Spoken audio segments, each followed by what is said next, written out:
to this morning's webinar and for our finale of our live National Summer Arts and Culture series featuring Asian American Native Hawaiian Pacific Islander Engagement Lead Suzanna Tiapula. We'll begin momentarily. Please introduce yourself in the chat and share one thing you hope to learn as we get ready to get started. And we'll get started in just a minute.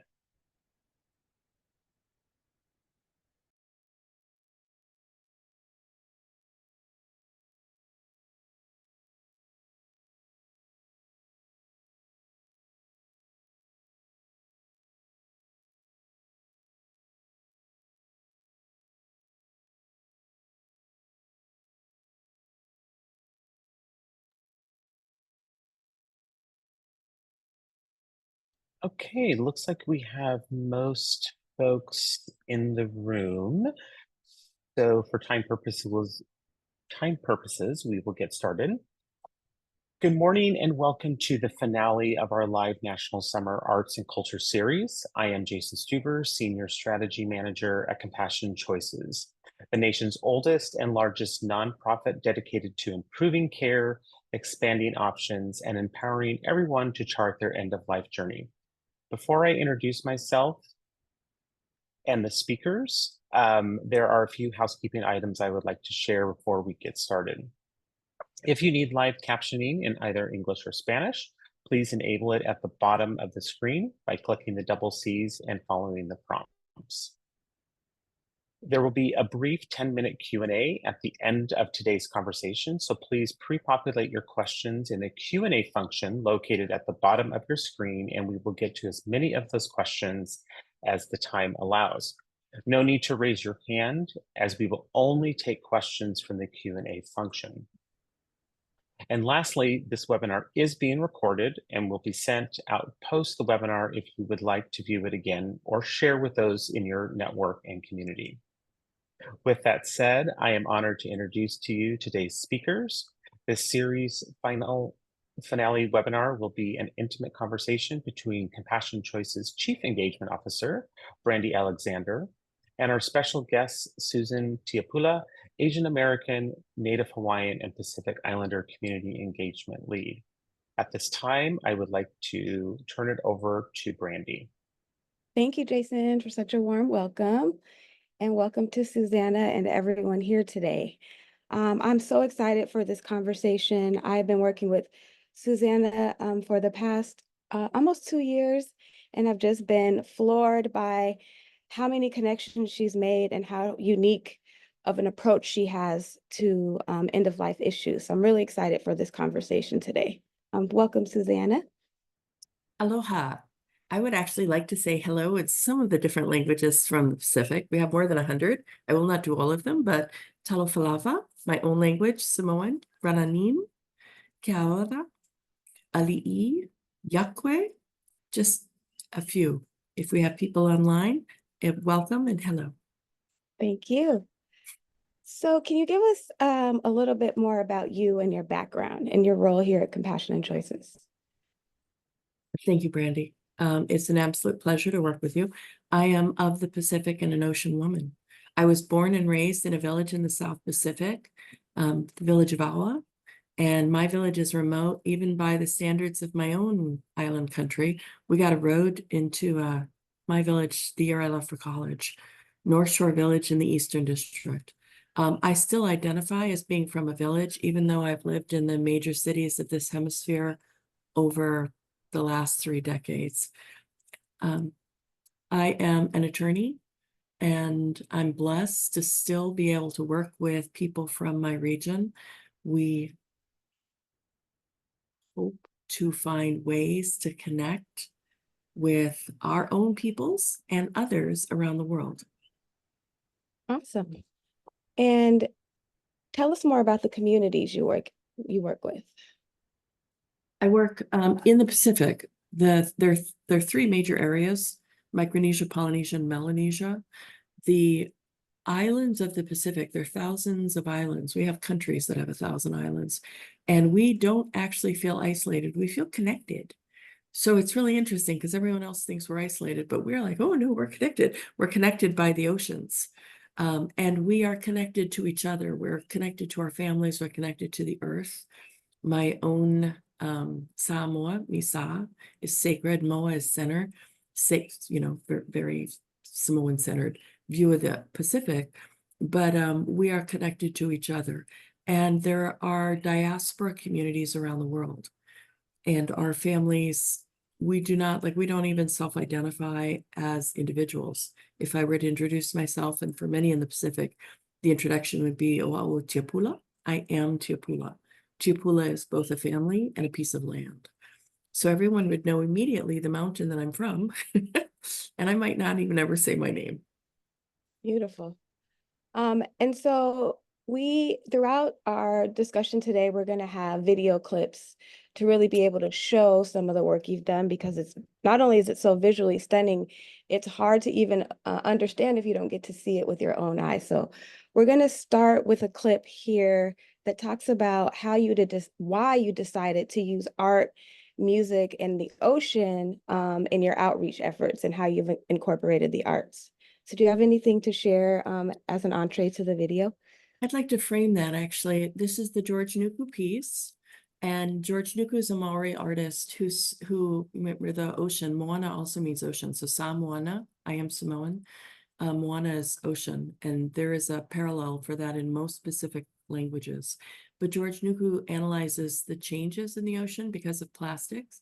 He came here, he's a Maori artist based in Europe right now, but he came here and spent 6 weeks working with thousands of people, Girl Scout troops, senior citizens, families, schools.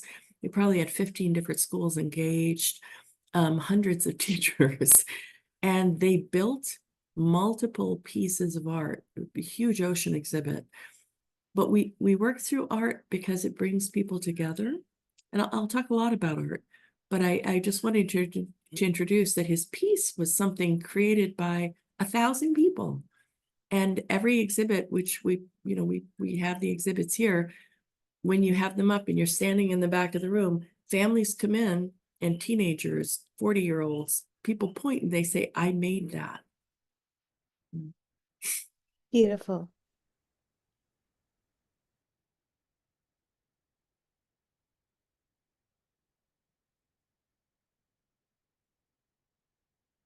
Helping members of our Pacific communities to honor their lives is really the goal of our outreach. Understanding that our lives have meaning and exploring that meaning in the context of planning for our deaths. These are not easy conversations. They underscore the core of who we are and what we believe. And for hard conversations, we turn to artists. Art and science are two ways of understanding our world. One of the examples that I always use is that a scientist will build a telescope to explore the stars, but it's an artist who will tell you why we're building the telescope. We want to touch the heavens.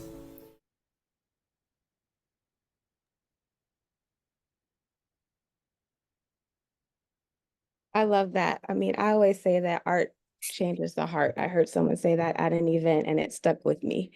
And so how has language and culture impacted your outreach in Hawaii and beyond? So I think our outreach recognizes the diversity, not just of our region, but of the human experience. With the many different languages, cultural practices, and belief systems, we're really sensitive, and you are, which is why I love working your magic in that. We're very sensitive in our outreach to first listening. And I think that's one of Compassion and Choice's strengths. I've always thought the best speakers are first the best listeners. We don't assume we have any of the answers.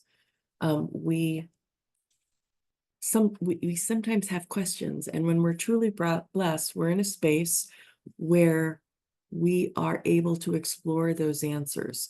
For example, in my own community, there's a cultural belief that an individual can decide when they should die. I remember growing up and as a child hearing adults talking about the fact that someone might lie down and be finished, ready for the transition. We also have a ceremony where the bones of an ancestor are cleaned, anointed in oil, wrapped in tapa bark cloth, and reburied, all while the family and community talk about that person's contribution in life. My family did this for our Auntie Saw. She had died in the early 1900s. In another community in the Western Pacific, there are many rituals around death in other communities that involve canoes leaving from a specific beach, one beach, always, and the canoe with the body would be pointed away. I'm just using a few examples, but the way people honor, mourn, and part from their loved ones are framed by our cultural and spiritual beliefs. Talking and planning for this transition is a profound experience. It's not something to be overlooked, rushed, or missed because of the timing of illness and death. And I think we provide an opportunity for diaspora communities around the US to explore that, because so often they're far away and you're in systems, health systems and others that don't always know us. And how have you seen this work change attitudes around talking about end of life or death or the cycle of life and death? How have you seen that change as your work has continued? I actually really love that question, because what I've seen is the blessing of peace. And speaking with our Pacific communities and speaking with people, I'm often surprised at how excited they are. 2 weeks ago, I was in a meeting with some hospice nurses and doctors, and one of the women was so excited that she asked me for a case of materials. She was getting on a plane and she didn't have room in her suitcase. She had to buy a new suitcase, take home a case of the end of life guides. She was just, and I kept telling her we could mail them to her. And I think she's just like, no, I have them. I want them. I'll take them. But for many people, it's hope. It takes away planning, talking. It takes away some of the fear and some of the uncertainty. I think after every conversation, people become more aware, more immersed in the now, and really more thoughtful about how precious this time that we have really is. So as I mentioned, we'll be showing clips throughout our chat today, and you've provided quite a few examples for us.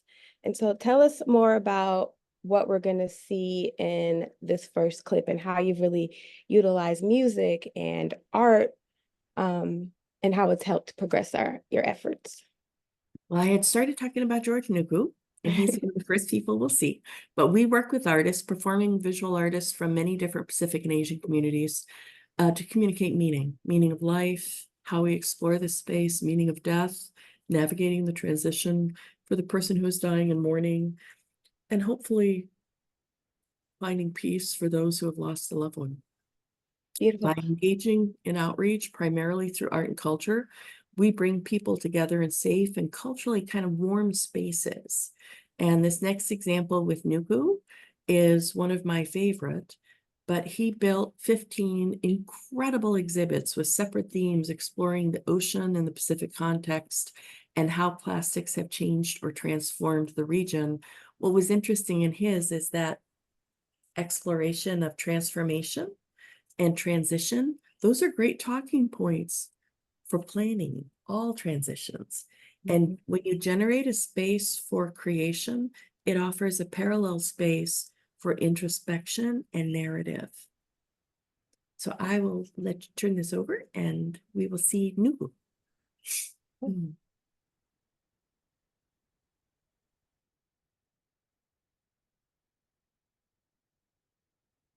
Both visual and performing art, and we share this art as part of our outreach, underscoring the powerful discussions about life and death. We hope these pieces of art resonate with you as well. Fa'atailava, Nisonfua, enjoy.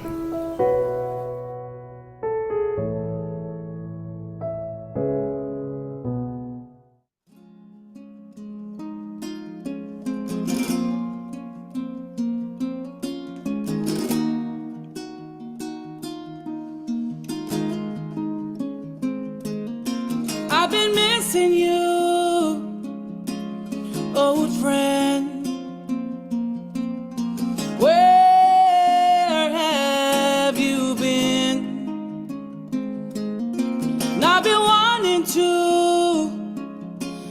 more time with you. Take me back to back when we were young.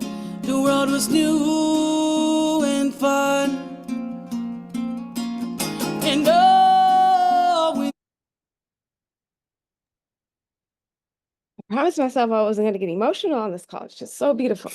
Tell us about that singer. So we are blessed to have many artists who are excited about this outreach. And it's truly a gift because we have their music, you know, their songs, their voices, and in their outreach, tens of thousands of Pacific Island peoples who follow that artist. That's Maka Gallagher, and she's amazing. And she does outreach and for her, it's in Hawaiian and in English. And in her songs, she explores themes that we explore: life, death, love. And she shares our message. And I cannot express to you how beautiful it is to be in this space and to have these leaders. I'm sorry, it is hard not to see it and be moved.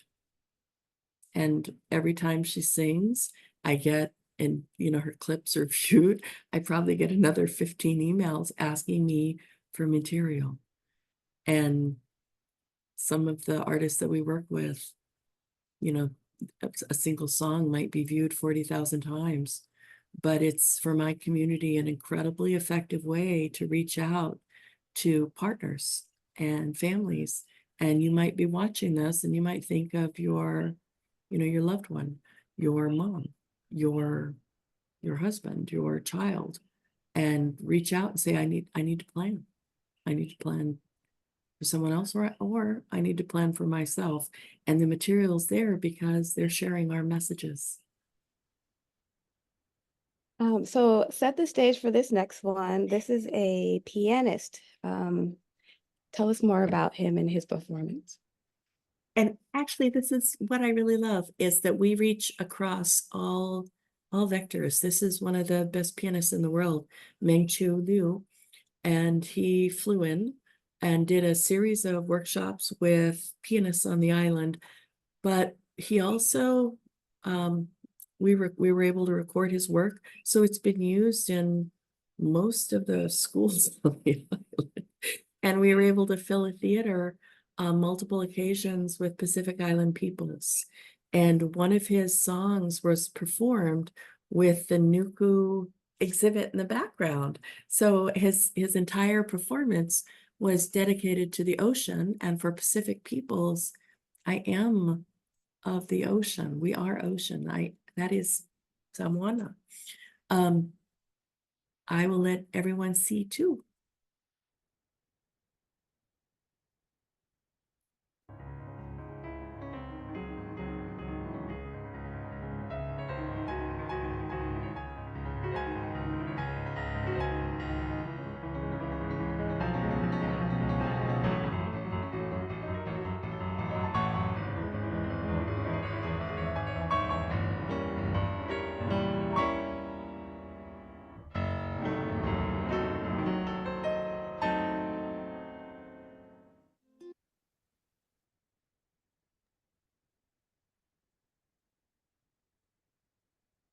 Beautiful. And then we have one final example of some very moving music. Do you have any information to share with us before we show this last one? Actually, these artists are the most organized artists I've ever worked with, the taiko drummers. And there are many, many different taiko organizations. They just had the North American taiko conference last year on this island. So thousands of taiko drummers. They are absolutely magnificent. We will see them right now.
energizing.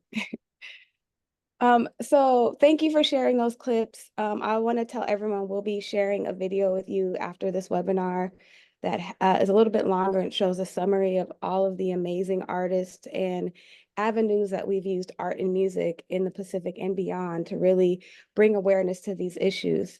So Suzanna, my last question for you is, what are some of your surprises along the way doing this project? Were there any life-changing moments, anything that you want to share with us? I was genuinely sad about 6 months ago when I had reached out to a Matai, a traditional chief. He had told me at the time he had a living will, a health directive, was completely prepared, both for himself and for his family for end of life. And this is a fairly young man. And I was sad because it's the first time in all the months that I've been reaching out and working with communities that, thousands of people that I've talked to and worked with, that a Pacific Islander had said that. And I was just so sad. We have so much to do, so much to do. And I'm so grateful for the opportunity to be able to do that with you. Thank you so much, Suzanna. The last question I'll ask you, I know recently we've been working on infographics as another tool to outreach. Can you talk a little bit more about how that came about and how you're utilizing those? We've had focus groups. So we've had people from each of the different communities, Palauan, Pohnpeian, Kushraian, Maori, working in their communities to generate conversations. And we work across language barriers. So many times you might have an elder in the family who speaks only the traditional language, but the youngest generation, specifically the children, might speak only English. And I don't know if you can imagine a world where you couldn't talk to your grandchildren, or that your conversation was bounded by, maybe they have a vocabulary of 500 words or, oh God, 50 words. But I don't know if you can imagine that world, but that is the narrative and the reality for many of our community. We've been producing like pictures where you have the discussion and the just talking points for how to speak with people. And I know this is a little off, but I wanted to say, Brandi, that one of the unique spaces that I've enjoyed with Compassion and Choices, you asked about life-changing moments.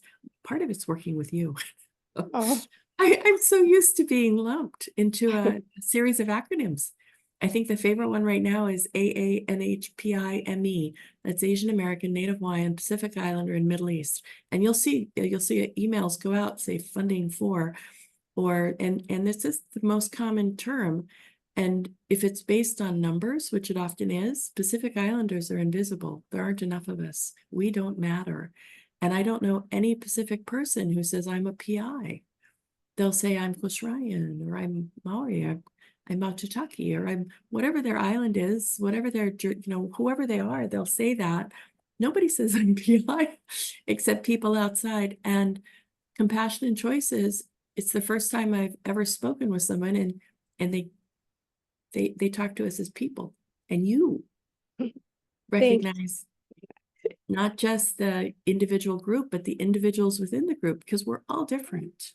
And for that, I am so grateful. Thank you, Suzanna. And we are so grateful for the work you're doing and for the insight that we're getting directly from the community, because I think it makes our work only stronger. And so whether it's our infographics or pianists or literally pulling plastic out of the ocean and turning it into beautiful art, we are utilizing all different kind of methods to really touch communities. So I want to thank you all for coming on this webinar today. I think we'll be opening up for questions soon. I'll pass it back over to Jason, our wonderful host. And thank you all again for giving us this time to share some of our work. Great. Thank you so much, Brandi and Suzanna.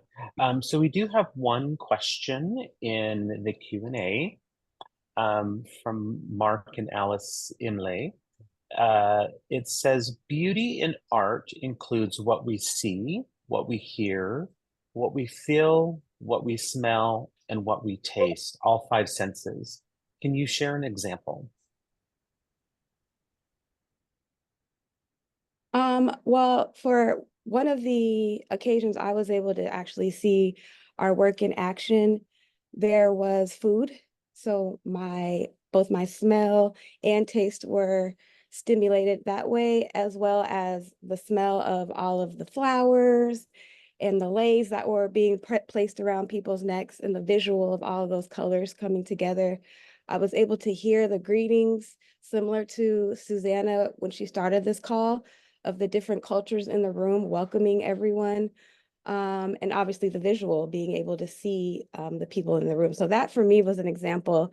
And the tears that just fell from my eyes were the feelings that I felt also being in that room. So throughout my work with Suzanna and actually being present for some of it, I can say for sure all 5 of my senses were definitely excited. And Suzanna, you may have another way to answer that, but I totally agree. And I recognize that when you say it that way. It's a beautiful reminder that our experience is not limited.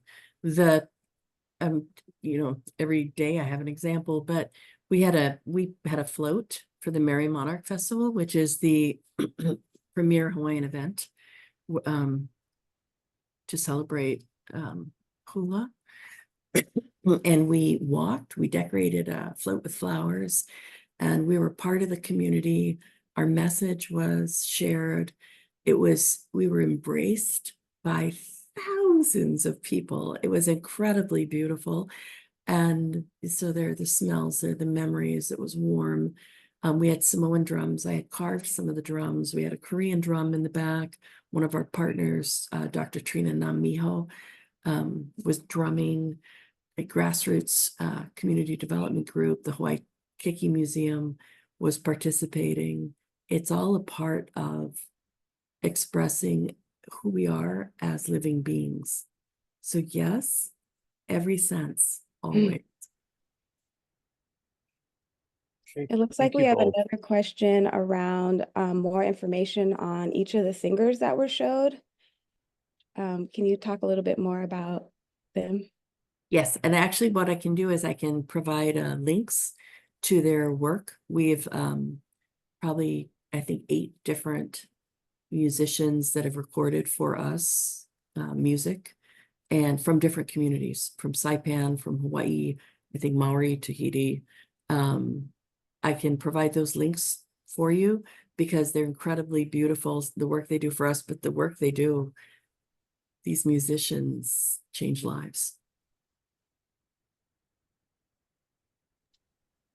And we have one more question that just came in from Carol Sajor.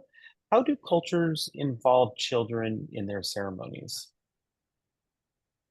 Answer that.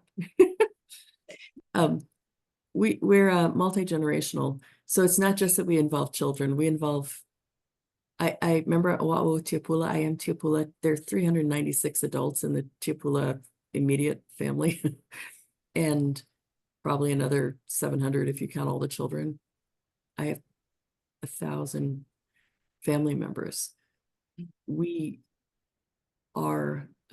not an individual unit. So every event we have, Brandi's going to be keynoting an art summit.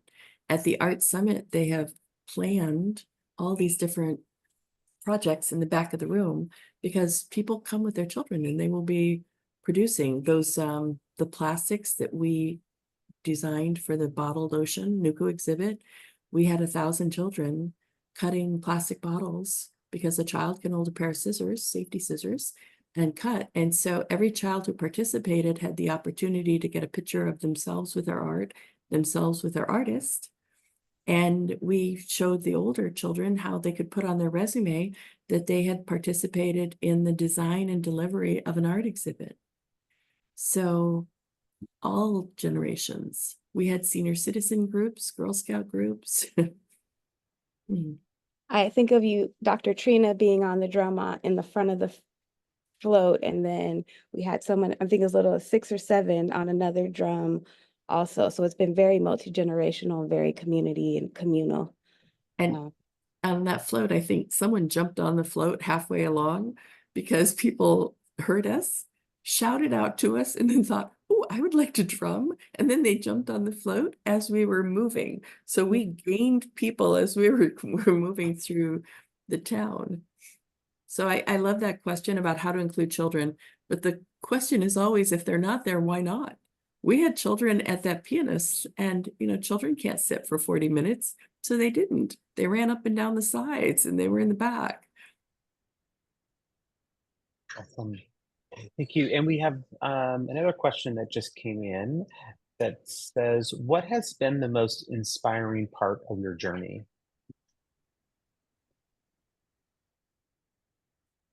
I am moved every time I talk to people, but I will share that I met with women from one of my communities. I met with a group. They were taxi drivers, and they're when I first asked about planning, they shared that their idea of a plan was just to die quickly. But that's not a plan. And we were able to talk through that even if you don't have resources, you may not have health insurance, you may not have the resources to make all of the choices you'd want, you still have choices to make. It's an incredibly hard conversation, but there are choices to be made, and those choices reflect who we are, and they can empower us to reflect on our lives and how to honor that life. Brandi? I've had so many. I mean, I've been at Compassion Choices 20 years now, so it's really hard for me to say the most inspiring part of the journey, but I think seeing all of that plastic turned into something so beautiful. And I remember George Nuku saying plastic is sacred, and me thinking like, oh wow, what have I got myself into here?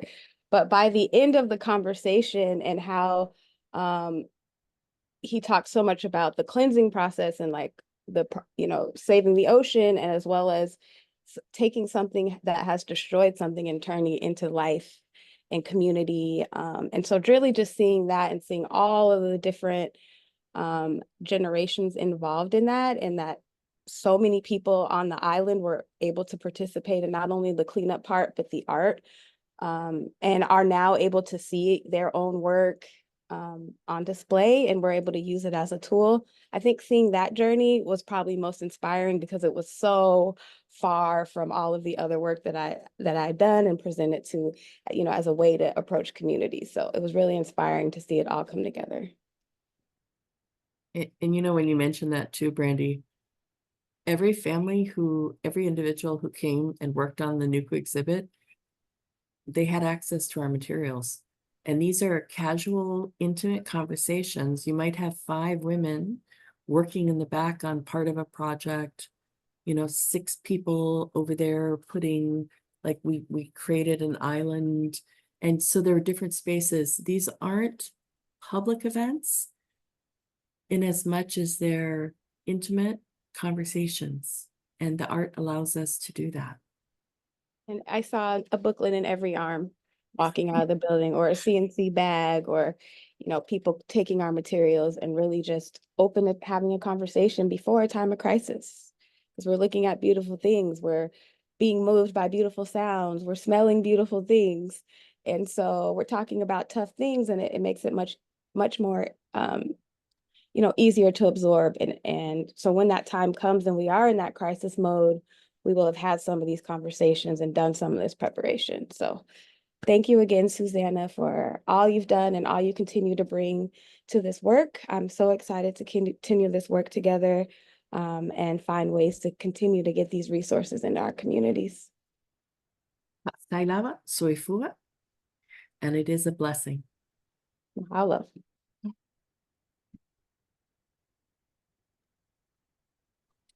Thank you, Brandi and Suzanna. Is there a final video, Brandi, that you would like to show before we do the closing? It is. This is how, this was actually one of the days where everyone had worked all day on some of our plastic pieces, and they had a special message to all of you, our supporters, that we wanted to share.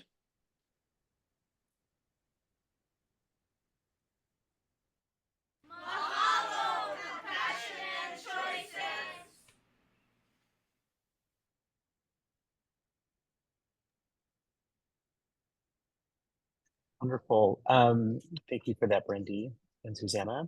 I want to express my deepest gratitude for your participation in today's webinar, Brandi and Suzanna, and for all the tremendous leadership that the both of you bring to the future of our movement to improve care, expand options, and empower everyone to chart their end-of-life journey. For more information about Compassionate Choices or to make a donation that will sustain our work, please visit the website that is put below in the chat function. And please follow us also on social media. Those links will be provided to you in the chat. Additionally, check out all of our resources as well as all of our upcoming events and links that will also be provided in the chat to you.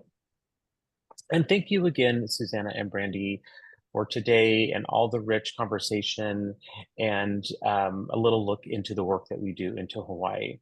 So we look forward to seeing you soon, and we wish everyone a great Friday and the rest of your day.